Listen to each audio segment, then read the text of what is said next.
¿Qué sentís? No, no puedo levantar la mirada, lo siento. Estoy muy emocionado. Qué grupo de jugadores, hermano. Ya está, me tengo que ir, dejá. Nobody expected the biggest story of this World Cup to start after the final whistle had already blown. What should have been remembered as the perfect ending to an unforgettable tournament instead turned into days of controversy, accusations, and questions that simply refused to go away. Before the final even kicked off, Lionel Messi walked onto the pitch wearing custom boots with 4 words stitched into the sole, the last tango. Nobody could have guessed how fitting that phrase would become. After 120 grueling minutes, Messi sat alone on the grass at MetLife Stadium, legs stretched out in front of him, watching Spain celebrate an extra-time victory as the weight of the defeat finally hit him. The football icon, usually so composed, could not hide his emotions. But what happened on the pitch turned out to be only the opening chapter.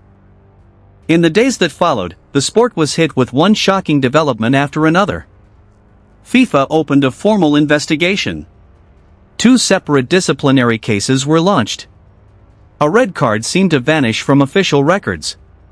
A brawl broke out involving players from both sides.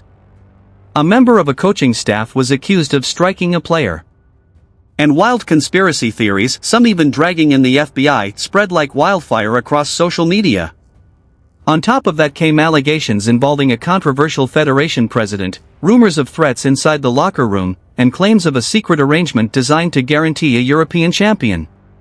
This is the full story of how one football match spiraled into one of the most chaotic aftermaths the sport has ever witnessed. A final that pushed everyone to the breaking point. To understand why everything exploded after the whistle, you first need to understand what happened during the match itself, because this was never just a normal final. Every tackle, every whistle, every marginal decision seemed to push both sides closer to the edge. The deadlock was finally broken in the 106th minute, deep into extra time, when Ferran Torres found the net with his left foot to hand Spain the lead. The move began moments after the restart of the second period of extra time, with Argentina already down to 10 men. Lamine Yamal picked the ball up on the right flank and slid it through to Pedro Porro, who whipped in a cross that almost sailed past the far post until Nico Williams rose to head it back across the box. Torres met it cleanly, and that single strike proved to be the difference between champions and runners-up. Messi himself stayed on the pitch for the full 120 minutes but managed just a single shot the entire game, a stat that says everything about how tightly Spain's defense had shut him down. At the other end, Emiliano Martinez delivered a performance for the ages, producing a record 11 saves in a World Cup final. Even a goalkeeping masterclass like that wasn't enough to stop Spain from finding their breakthrough. The turning point, though, had already arrived earlier. In the 93rd minute, Enzo Fernandez was sent off, forcing Argentina to play the entirety of extra time a man down.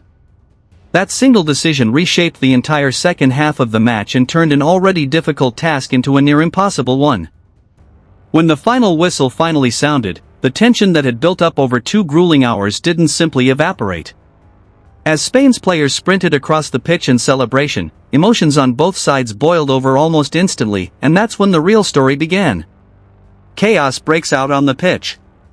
While Spain's squad were still celebrating, a second, far uglier confrontation was already unfolding behind them.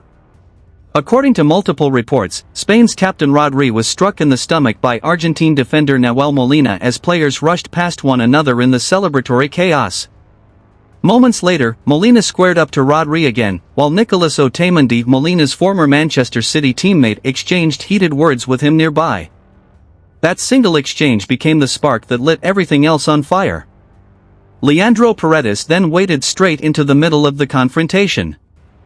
Television footage appeared to show him grabbing Spain defender Eric Garcia by the throat, an incident FIFA has since confirmed as part of its formal review. Elsewhere on the pitch, Paredes and Thiago Almada became tangled in another flashpoint that left Spain's Gavi on the ground. Within seconds, substitutes and members of both coaching staffs had poured onto the field, desperately trying to separate players who were now grabbing and shoving each other in full view of a global television audience. Argentina head coach Lionel Scaloni was seen physically wading into the crowd of bodies, repeatedly attempting to calm the situation down. Despite his efforts, the chaos continued for several tense minutes.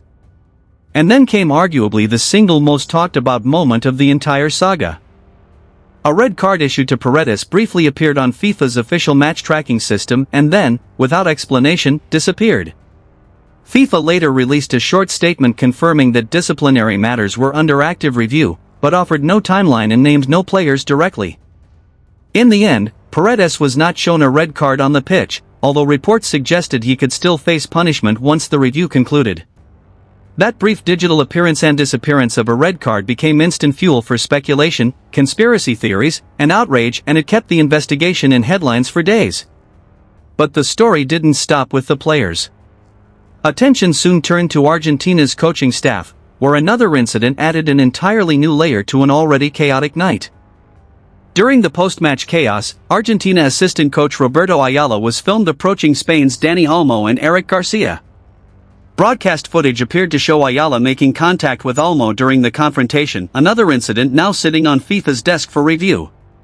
Ayala later addressed the moment in an interview with a Spanish radio station, admitting he had rushed in when he saw the brawl breaking out in the middle of the pitch, and that his only intention had been to pull his players out of the situation. He acknowledged that, given the position he holds, his conduct needed to be different and said he planned to apologize to Olmo directly. Olmo, for his part, took a far calmer tone when asked about it afterward, essentially shrugging the incident off and pointing instead to the importance of the example players and staff set for the millions of children watching around the world.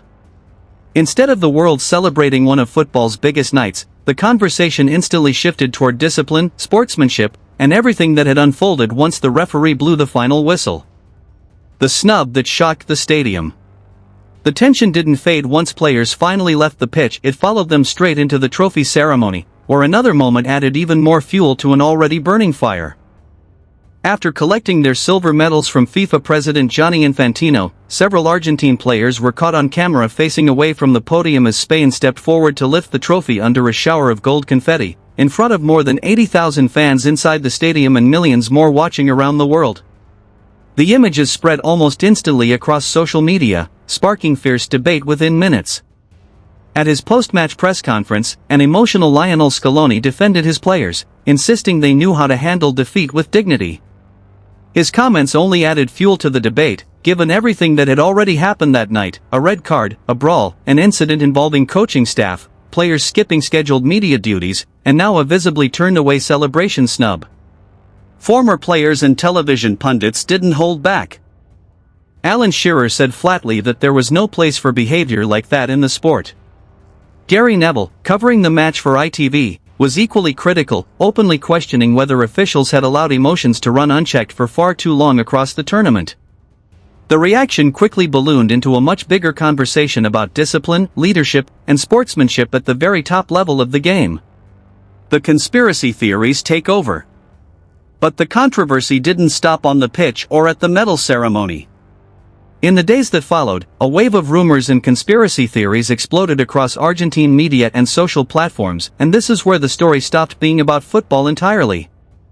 Hours before kickoff, a rumor began circulating that FBI agents were actually inside the stadium, allegedly there to arrest AFA President Claudio Chica Tapia. According to reports from Argentine journalists, the claim allegedly created real concern inside Argentina's delegation and reportedly reached members of the squad before the match had even started. Additional reports claimed that U.S. federal prosecutors and the FBI were examining financial transactions tied to the federation, with some suggesting hundreds of millions of dollars were involved. A handful of reports even floated the idea that investigators could enter Argentina's locker room, claims that quickly became a major talking point in their own right, despite lacking any public confirmation. Then, after the final, another moment reignited the speculation. A video of Messi speaking to his teammates before kickoff went viral, showing the captain repeatedly telling his team to stay calm, to forget everything else, and to focus purely on the match ahead. On its own, that's a fairly standard pre-final pep talk. But paired with the swirling rumors, fans connected the dots instantly. One viewer wrote that they needed to understand what Messi meant by telling the team to forget everything, wondering what the players might have been dealing with behind the scenes. Another admitted that after such a strange match, the video only deepened their doubts. To be clear, there is no public evidence tying Messi's words to any off-field investigation. But the timing alone was enough to keep the theory alive well after the final whistle. Adding weight to the speculation, Tapia's legal situation had genuinely been under scrutiny before the tournament even began. As part of an investigation into allegedly unpaid Social Security contributions, a judge reportedly issued a travel restriction connected to the federation president, with the case centering on claims that contributions worth roughly 19 billion pesos, close to $13 million, had gone unpaid across 2024 and 2025. That real, documented legal case became the foundation for a much larger and unverified theory that Argentina's players had somehow been pressured, or that the finals outcome had been influenced because of it. The speculation didn't stop there. One of the biggest theories to emerge involved FIFA president Gianni Infantino directly. Some fans and commentators claimed FIFA had quietly shaped the entire tournament structure to favor a specific outcome, pointing specifically to a change in how the knockout bracket was determined, which some critics argued created a semifinal lineup that benefited certain teams. In practice, the top four ranked nations heading into the tournament, Spain, Argentina, France, and England, were deliberately kept apart until the semifinals. FIFA has described this as a standard part of the competition's format. Critics weren't convinced, and in Argentina the theory grew even bigger, that Infantino had struck a private arrangement with UEFA to help secure a European champion, in exchange for political support ahead of future FIFA elections. These allegations spread rapidly online despite there being no public evidence to support them. The backlash even produced an online petition, arguing that the tournament hadn't been conducted fairly and posing the question of why the rest of the world should even compete if the outcome was supposedly predetermined. Reports claimed the petition gathered a staggering number of signatures. Widely cited figures placed the total north of 23 million. Whatever the real number, it became a powerful symbol of just how emotional and divided the conversation had become. Eventually, after days of silence, Tapia addressed the public directly, urging supporters not to be swept up in rumors and to focus instead on verified information, warning against what he called systematic campaigns designed purely to destabilize the federation.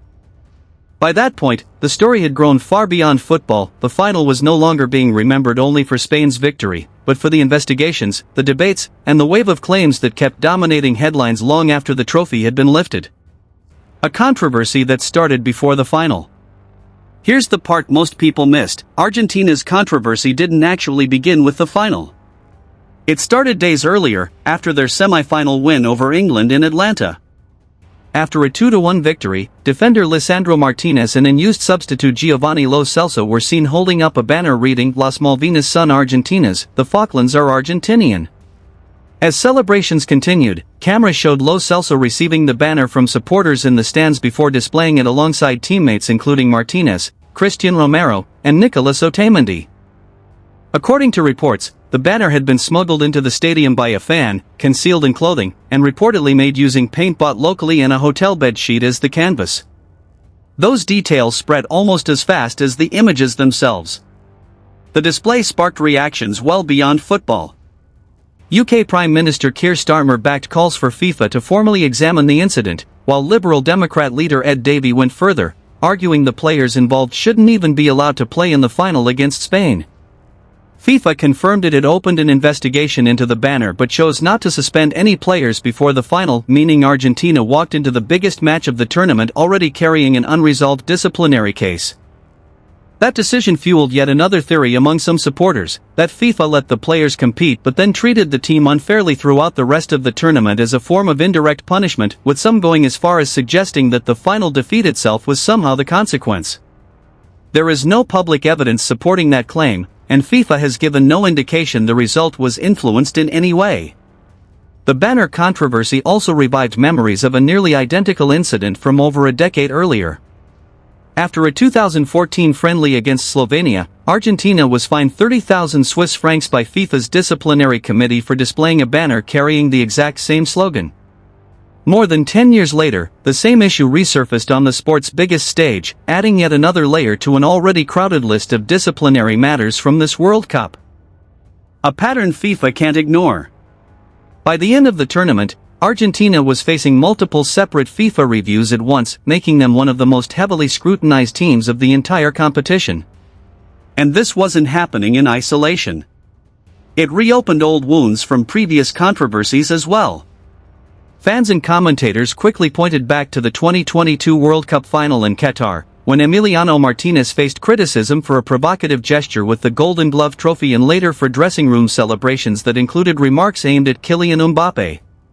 FIFA ultimately handed down a financial penalty rather than any individual sporting ban.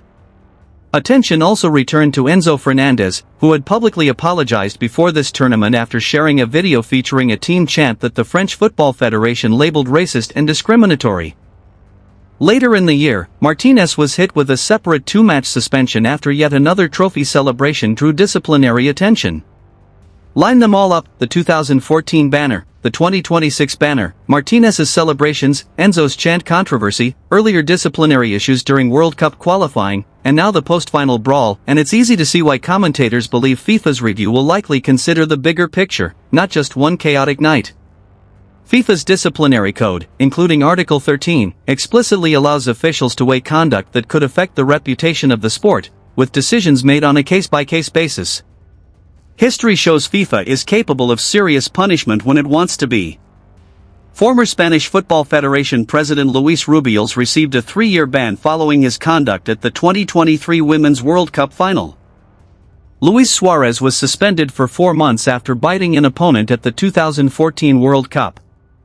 Those cases are frequently cited as reminders of just how far FIFA's disciplinary powers can reach, though every investigation is ultimately judged on its own facts.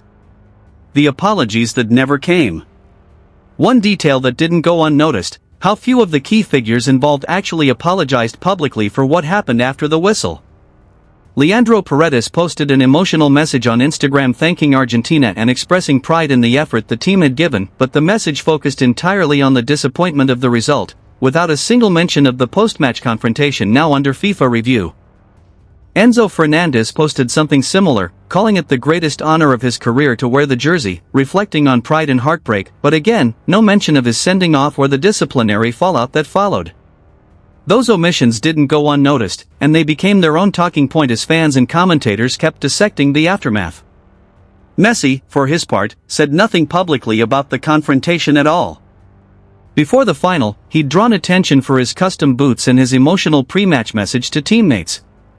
After the defeat, he simply went quiet. The lasting image of the night wasn't a statement or an interview, it was Messi sitting alone on the grass, watching Spain celebrate, before collecting his silver medal. Was this Messi's final chapter? That image immediately raised the question football fans everywhere have been asking ever since: was this the last time we'll ever see Lionel Messi at a World Cup? The timing only added to the emotional weight. This was the very same stadium where Messi once announced his retirement from international football, back after Argentina's Copa America final defeat to Chile in 2016, a decision he later reversed. Returning to that exact venue for another heartbreaking final naturally reignited every question about what comes next. As of now, Messi has made no announcement about retiring from international football. According to Argentine journalist Gaston Edel, he isn't expected to make an immediate decision either way. Reports also suggest the Argentine Federation hopes to organize a special home match to properly honor his career whenever he does eventually decide to step away from the national team. At 39 years old, Messi has given no public indication that he's ready to walk away just yet. Even though this tournament is widely expected to have been his final World Cup, his contract with Inter Miami runs all the way through the 2028 MLS season, meaning his club career isn't going anywhere regardless of what he decides internationally. Before the tournament even began, when asked whether he could still be part of the 2030 World Cup, his answer was deliberately open-ended: as long as he can still contribute, feel physically good, and help his teammates, he'll keep going. No bold declarations. No guarantees. Just time, and his own body, deciding the answer. Despite the heartbreak of the final, Messi still picked up individual recognition. FIFA shortlisted his long-range goal against Algeria for the tournament's Goal of the Tournament award, one of the few bright spots after Spain lifted the trophy and Rodri walked away with the golden ball as the competition's best player. Across 6 World Cups, Messi finished his international tournament career with 21 goals and 8 assists, joining Cristiano Ronaldo as one of only 2 men in football history to appear in 6 different World Cups. Achievements like that only deepen the emotional weight of what many believe was his final appearance on the sport's biggest stage. And amid all the chaos, one quieter moment stood out. As emotions ran high around him, Messi was seen calmly shaking hands with every single Spanish player before walking off the pitch. Former England goalkeeper Joe Hart, covering the match for the BBC, summed it up simply, that amid everything happening on that pitch, Messi was the one man who still showed real class. Spain's teenage sensation Lamine Yamal went out of his way to find Messi after the match to offer a few words of comfort, creating one of the most memorable and human images of the entire night. What happens next? All eyes now turn to FIFA. The governing body has confirmed a formal investigation into everything that unfolded after Argentina's defeat, a disciplinary review examining the post-match confrontations and determining whether further action is warranted. At this stage, FIFA hasn't announced when the investigation will wrap up, or whether any sanctions will actually follow, leaving one of the most controversial finals in recent memory without a real conclusion. Nahuel Molina and Leandro Paredes remain two of the central figures in the post-match confrontation, with Paredes specifically tied to the mystery of the red card that briefly appeared on FIFA's system before disappearing without explanation. Thiago Almada and assistant coach Roberto Ayala have also been named in connection with FIFA's ongoing review. With players, substitutes, and coaching staff all involved across multiple separate incidents, this investigation has grown into something far bigger than a single on-pitch dispute. And remember, this is happening alongside FIFA's separate, still active review of the Falklands banner from the semi-final. That means Argentina finished this World Cup facing two completely separate FIFA investigations at the same time, making the aftermath of the tournament almost as talked about as the football itself. History offers a clue about what might come next. Previous disciplinary cases involving Argentina have often ended in financial penalties rather than lengthy sporting bans, which is why opinion remains split on whether FIFA will finally take a harder line this time, or once again settle for fines and formal warnings. Until the investigation concludes, nothing is confirmed. Meanwhile, the online debate shows no signs of slowing down. A petition calling for the final to be replayed has picked up tens of thousands of signatures, while conspiracy theories and heated arguments continue to spread across every social platform. Whether or not any of these claims hold up, they've kept this final in the headlines long after the trophy presentation ended. Spain left New Jersey as world champions. Argentina left with unanswered questions, two open investigations, and a story that's still unfolding in real time. The vanishing red card. The disciplinary reviews. The political banner controversy. And that final, quiet image of Lionel Messi walking away together. They've turned this into one of the most talked about World Cup finals in living memory. So here's the question for you. Do you think this was truly the last time we'll see Lionel Messi in an Argentina shirt at a World Cup? And once FIFA's investigation finally wraps up, what do you think should happen next? Drop your thoughts in the comments below. We read as many as we possibly can, and we genuinely want to hear where you stand. If you enjoyed this breakdown and want more deep dives into football's biggest controversies and biggest moments from around the world, make sure to like this video, subscribe, and turn on notifications so you never miss the next one. Thanks for watching.